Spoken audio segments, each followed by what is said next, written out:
السلام علیکم۔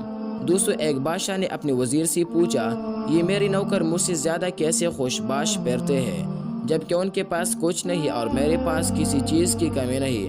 وزیر نے کہا، بادشاہ سلامت، اپنی کسی خادم پر قانون نمبر 99 کا استعمال کر کے دکھائیے۔ بادشاہ نے پوچھا، اچھا، یہ قانون نمبر 99 کیا ہوتا ہے؟ وزیر نے کہا، بادشاہ سلامت، ایک صراحی میں 99 درہم ڈال کر صراحی پر لکھیے، اس میں تمہارے لیے 100 درہم ہدیہ ہے۔ رات کو کسی خادم کے گھر کے دروازے کے سامنے رکھ کر دروازہ کھٹکھٹا کر ادھر ادھر چھپ جائیے اور تماشا دیکھ لیجئے۔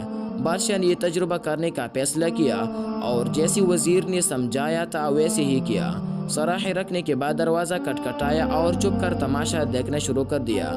دستک سن کر اندر سے خادم نکلا، صراحی اٹھائی اور گھر چلا گیا۔ درہم گننے تو 99 نکلے جبکہ صراحی پر لکھا 100 درہم تھا۔ خادم نے سوچا، یقیناً ایک درہم کہیں باہر گرا ہوگا۔ خادم اور اس کے سارے گھر والے باہر نکلے اور درہم کی تلاش شروع کر دی۔ ان کی ساری رات اسی تلاش میں گزر گئی۔ خادم کا غصہ اور بے چینی دیکھنے لائق تھی۔ اس نے اپنی بیوی بچوں کو سخت سست بھی کہا کیونکہ وہ درہم تلاش کرنے میں ناکام رہے تھے۔ کچھ رات صبر اور باقی کی رات بک بک اور جک جک میں گزری۔ دوسرے دن یہ ملازم محل میں کام کرنے کے لیے گیا تو اس کا مزاج مقدر، آنکھوں سے جگراتے، کام سے جھنجھلاہٹ، شکل پر افسردگی آیاتی۔